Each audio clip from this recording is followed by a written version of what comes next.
Welcome to what is technically episode 3 of 602 Row Show. We literally just shut off the recording on episode 2. This one's going to come out a little bit later in the weekend. This is our season long preview and discussion. This is loaded with spoilers. Season long, if you're just playing for kicks, I don't know why you're doing it. I get some people might be interested, might be purists and just really want to play along. But for me, season long is about winning, and that's really the structure that our entire group of friends has taken. So we are delaying the release of this video to try to protect ourselves as much as possible. Kendall, me and my buddy have won this season long league 6 of the last 7 seasons. It's a point of pride. We love season long, but it is loaded with spoilers. This is your last warning. If you don't want Bachelorette spoilers, close out of the video. We're going to tell you who wins. We're going to tell you who comes in second. We're going to break down all the information we have, and we're going to show you our lineups. So if you don't want spoilers, don't do this, and don't steal our picks. Yeah, play for fun. Come on, guys. So the first slide here is just like a snippet of the scoring. The important distinction for season long is that there is no negative scoring. There's nothing that your contestant can do that is going to hurt you other than get sent home in general. General season long build, you want the guys that last the longest because they score points over a longer period of time. Um, we had a couple examples last season of guys that put up huge points early, but by the end of the season, it pretty much nets out. You really, really want the most opportunity to score. So you want the guys that are going to last the longest. Well, and last season was actually even unique too because we had Blake who came in late into the season, and so he didn't make any points those first 2 weeks. I think he came in week 3. And so for those of us who chose him, we didn't get any points for him in the first couple of weeks because he just wasn't there. But then he put up so many points and obviously went on to win. And so he got us major points. But so definitely about long game, not so much about week to week or what's going to happen early. It's all about the end. Absolutely. And we looked crazy. And really, what you saw was a split between the people who play this to win and the people who are playing it for fun because all of the, no offense, serious players had Blake in their lineup and were eating zeros every week. So everyone who was at the top of the leaderboard come the end of the year, we were sitting at the bottom for a while. Yeah. Because he was also our captain, and so for season long, your captain scores an extra 10% on top. So we were eating zeros and not getting bonus points and just waiting and waiting, and they dragged that out for a while. We didn't get Blake for a while there, and it hurt. But at the end of the day, it ended up being the right choice. You want the winner. You want, to borrow the Reddit term, you want F4, F2, F1. You want those final guys because otherwise they're going to score points. So just a couple snippets here. What you'll see on the screen is just like the middle chunk, the 10 to 25 point kind of stuff. They're scoring for everything from talking about being a virgin to riding on a boat to saying you're not here for the right reasons to kisses to going home to needing medical attention. Season long is amazing in its depth. For this season, there are 67 point scoring rules. The ultimate is getting proposed to for 100 points. There's a bunch of fires out there, and quarantine, COVID-19, bubble, pandemic are all worth 5. And that's something new that we're going to see there. But giving gifts, reading date cards, if it happens in an episode, it is worth positive points in season long. So again, you really want the longevity of the guys who are going to be around forever. If your idiot reads every single date card because he's the only one that can read, that's points, and it's points every week. Not. So you really want to buff that up. You can lean into strategy a little bit because there's stuff about talking about kids and talking about deceased loved ones. But really, it's a longevity game. You want the guys that are going to be there for the longest because at the end of the day, all those little points can't make up for pops for roses. They can't make up for hometown dates. They can't get up for winning 2-on-1s. So you really want the guys that are going to be there for a while. This is the pricing for these guys. It's set by a fantasy expert. Fantasizer works with a fantasy expert here. We'll link to the public league since we're playing this year. The Twitter Experts League that we normally play in is going week to week this year. So the public league is the season long, and that's really what we're here for. So we'll link to that league. But definitely check out Fantasizer's platform in general. They do a lot of cool stuff. They do a lot of shows. Free ad, Fantasizer. Come on, at King of Lake more on Twitter. Fantasizer runs fantasies for all kinds of reality shows. So if you're into reality shows, they probably have a show for you. It's a really cool platform. The points for it is an independent scoring system. It's literally crowdsourced. It's a whole bunch of people on Facebook who are calling everything out and scoring, and they do a wonderful job. Those girls that are on the page do a great job, and they turn around scoring really quick.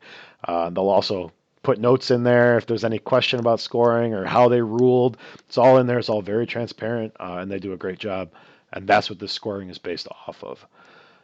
So you'll see on your screen there the pricing for these guys. You set season long week 2, so you don't have to go through 30 people. You only got to go through 20. And the pricing is loosely based on what we've seen from them already. So there's always going to be a little bit of a chance to value pick here. You have a $100 salary. You got to pick 6 guys.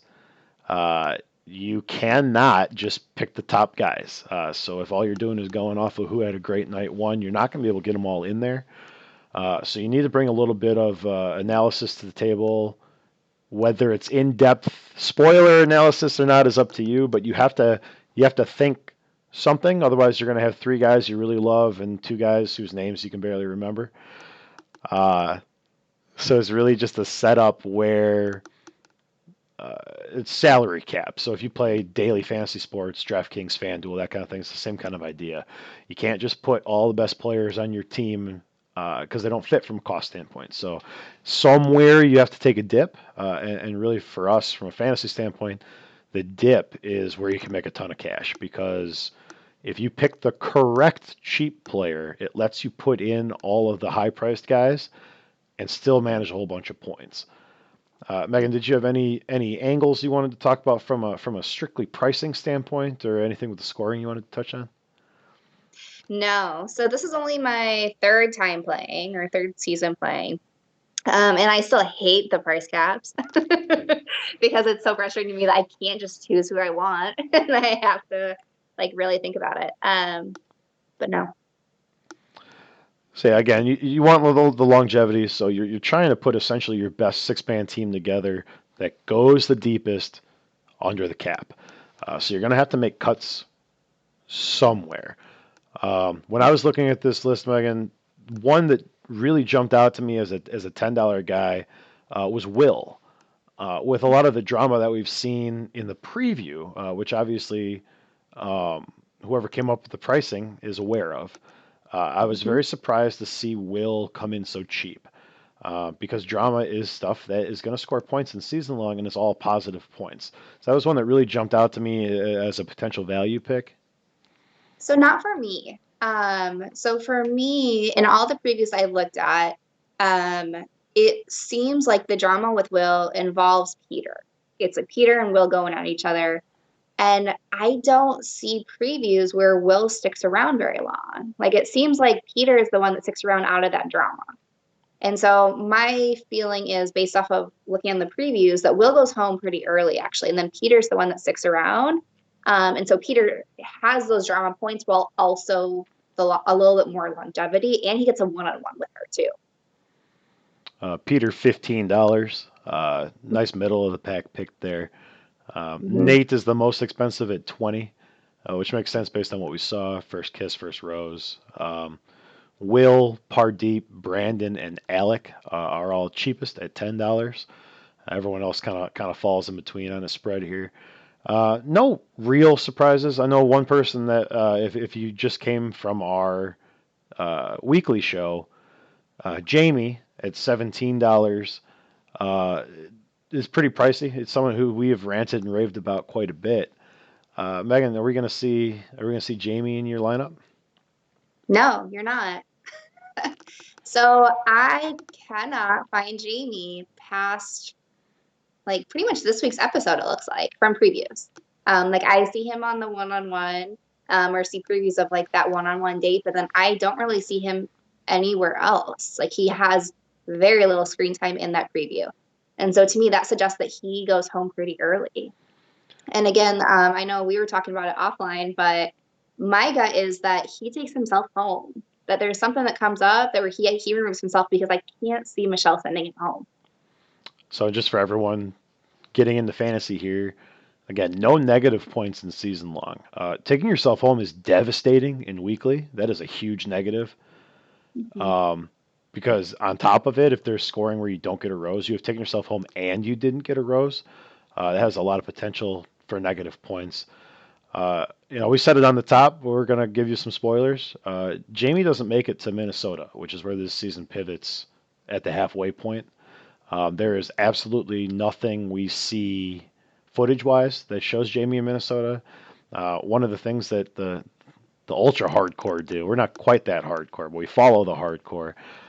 Things like social media activity, because when they go home, they could turn their stuff back on. And one of the big things this year that somehow I think the Bachelor production people missed was Venmo activity. And he's active on Venmo before the dates where they would have been in Minnesota. So we know Jamie goes home, and we know Jamie goes home pretty early. So for week to week, we love him. We think he's got a lot of potential. We know he has a one-on-one. But for season long, you need to pivot away from that because again, it's about the longevity of some of these guys. So you need the final one, you need the final two, you need the final four, and then you need some guys that are pretty damn close. You need a couple top teners. If there's a villain that goes that deep, villains are great to have for season long. Hard to identify in this early. Again, season long locks week 2. So Tuesday at 7 o'clock Central Time, we're locked in. You don't get to change them again. So you have to be right the first time. Megan, everything I'm seeing has Nate winning. Yeah, that's what I've seen too. I think Reality Steve dropped that a couple days ago, both the final two and the win. Yeah. So Megan, if you want to go ahead and spoil number 2. Number 2 I've seen is Brandon J. That's what I'm getting as well. So I gave y'all Will there as a value pick. Brandon is the value pick at $10. Going that deep in the season at that price, you cannot not have him in your lineup. And again, that's why we're going to hold this video for a little bit so that only a couple of people we play with are stealing our stuff. We're all pretty dialed in, but there's a lot of new people playing with us, and Brandon at $10 is a no-brainer. It's a must-have in your lineup. If you don't have Brandon at $10, you're not going to win. Unfortunately, Joe is who I'm seeing as third. I don't like That's what I'm Joe. seeing too. I know. I just see that he gets 2 one-on-one dates. Like that they have him at 2 different locations. That's a The one ton of baseball park points. one and then a nighttime one too. And if you make final 3, for people that don't really know how Bachelorette goes, you get what is called the fantasy suite, which is an overnight date where you can do whatever you want to do alone with your potential partner. And that's huge. Behind closed doors. No cameras allowed, right? See So families. I'm sure that part of your contract is saying that footage exists and you have released it. And you better not do Bachelor wrong because they'll release it to the internet. But the fantasy suite's worth 75 points. Saying you love someone is 50 points. Having her say it to you is 50 points. So if you're on one of these really late dates, you get points for the date. You get points for your rose. You get points every time you two say you love you to each other. You get points for the fantasy suite. You have to have these guys that make it to the end. It's usually 3. There's 4 hometown dates. Mm-hmm. So there's points to be had there. You got to have the right one. One point that came out this year, 1 point category that is not present this year, is picking the next Bachelor. Mm-hmm. I have looked up and down the score list 13 times looking for it because it is always there. For anyone that lives under a rock, Clayton is the next Bachelor. We've known that for a long time. I think you can probably see it when we're giggling when we're talking about Clayton. There's already spoilers about who his top 4 are too. Like They just finished today filming the last group date that gets them to 8. Yeah. So I mean, his season's almost over. So yes, the spoilers are everywhere, and trying to find spoilers for Michelle's season is tough right now because it's all buried under Clayton crap. Yeah. But so Clayton's the next Bachelor. With those points not in here anymore, it's not worth as much. I also have him going pretty deep. Um, Yeah. but the things that make him the next Bachelor are like the types of things they're gonna highlight in footage. And again, footage is points. So you want to have him, and without any negative points, even if they have a blow up and a falling out, you're scoring points for that. Which I don't see happening. Like I'm curious to see how Clayton leaves because I don't see it being a blowout, especially I think with the interactions that we've seen so far on camera and the fact again that he is the Bachelor coming up. Like I feel like it's gonna be I'm interested to see the reason for him going home. Yeah, everything I'm reading is that the producers fell in love with his story. Um, Yeah. so we'll see how that manifests itself in the Yeah. episodes. Again, now, story and backstory is great and can inform your decisions, but at the end of the day, the only thing you're getting points for is what happens on camera. Uh, Right. so Clayton at $18 made my lineup. We'll get to our lineups here in just a second. Anyone else you want to call out from a value price standpoint, Meg?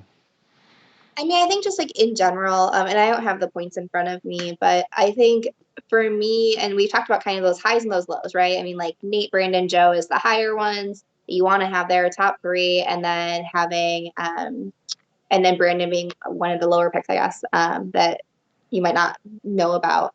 But I think for me, like middle of the pack, the people that I had a hard time choosing between, and I'm still kind of toying with, are the Clayton, Rick, and Rodney. Because we see all of them going on one-on-one dates with Michelle. We see her seeming to really enjoy them. Um, I've heard or I've seen that Rick is the one that ends up on in the last hometown date. And so again, like for me, so as you'll see in my lineup there, that I had Peter in there because I know that Peter gets a one-on-one date. And again, I'm predicting that he's part of drama on this season. And so I'm I'm still going back and forth on whether I want that angle within this lineup or whether I want to do the safer bet of having someone like Rodney or Clayton, because yeah. So let me So jump over to our lineups here. Um, this is where we fell out. We both left just a couple dollars on the table. You'll see Nate, who we both have winning. Again, it's an extra 10% points to whoever you deem your captain. Generally speaking, from a fantasy strategy standpoint, you want that to be your winner because your winner for the season should score the most points. There's arguments you can make to lay that in somewhere else if you think someone's going to be a points maven. Um, but the proposal's worth 100, so if it's your captain, it's worth 110. Uh, Generally speaking, whoever you have tabbed as the winner should probably be your captain. Um, we can go back and forth on these. Obviously, you guys can see it all on the screen. I just told you we both have Nate. I'll tell you, we both have Brandon, and we've kind of talked about those two. So, Megan, if you want to start with Joe and kind of talk about why you have Joe in your lineup. yeah, I mean, again, so I have Joe in my lineup because partially because I think that he's going to be some drama, right? I think that he's going to be part of that drama of does she did they know each other before coming here, right? Did they know each other? Is something that we keep hearing in some of these previews. Um, but again, reports are that he makes it to top three, and so with that drama element, I want him. I want him there, especially if he's going that far. And I've got him for mostly the same reasons. Like I said, we know that he is top three. We know that there's this back and forth drama that they've had existing already in episode one. They framed it in episode one, so we know that it happens. You can't not have him at $19. He's not necessarily a cheap choice, but you have to have your top three in there. The fact that we know it means that our hands are a little tied from a strategy standpoint. You got to have him in the lineup. Yeah. Next for both of us is Clayton, and we've kind of talked about Clayton a little bit.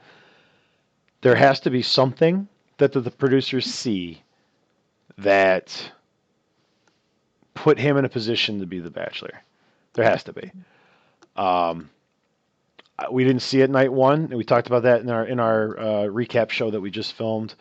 Didn't do a whole lot, but we know he goes pretty deep, and we know that he's around. Um, so for me, he's got to be in my lineup. Yeah. Yeah. We both have Rodney, however, we have him in different positions. Rodney was my sixth pick. I think he's top 8. I'm not sure what to make of him. You've been a little more in on him than I have. I'll let you talk about some of your reasoning to have him. Yeah, I mean, he gets so much screen time in the preview, like so much, and he seems like this guy, like the way that they portray him in the preview, and even like the way that I think Michelle has talked about him in some of the interviews too, is that he's like a very charismatic guy. Like he's super fun. I mean, there's a shot of him running naked down the stairs, right? I mean, like, but when you pair that with also like in this latest preview, we got a shot of them like riding bicycles together, like on a one-on-one date down like a country road, right? So like I think that he has both like that fun and that sweet. And I think that I think it's really going to play with Michelle, and like I think it's going to be a really nice relationship for her. I mean, again, obviously he doesn't go far enough to make it into the top 4.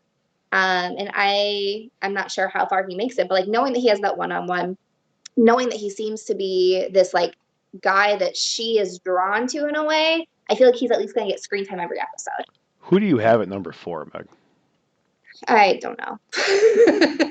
I wasn't able to find a whole lot for number 4. I have For number 4, I yes, yeah, had Rick. top 4. Rick. So I've heard Rick is number 4. But again, like yeah, I heard Rick is. I can That's what really I. see it being Clayton and then going home at that point. Yeah, Those hometown dates are a big deal. yeah. And so I keep coming back to how the producer said they fell in love with his story. If she gets to go to Missouri and meet his family, that might be that last piece of the story. That's what I keep coming back to. So, like I said, we both have Clayton in, whether he's top Yeah, 4, top 5, top 8. There's going to yeah, be points there. There has to be something. Um, I just couldn't find a mental exercise that got Rodney into my top 4. I don't think Rodney gets a hometown. that's fair.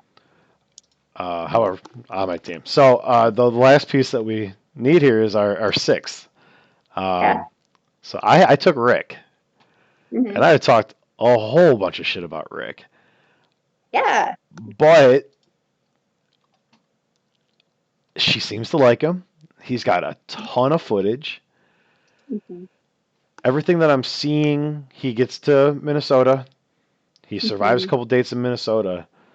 Um, I think with the connection they've already built, the footage I've seen, and the other choices that were left, I like Rick's point potential, and I had to get him into my lineup.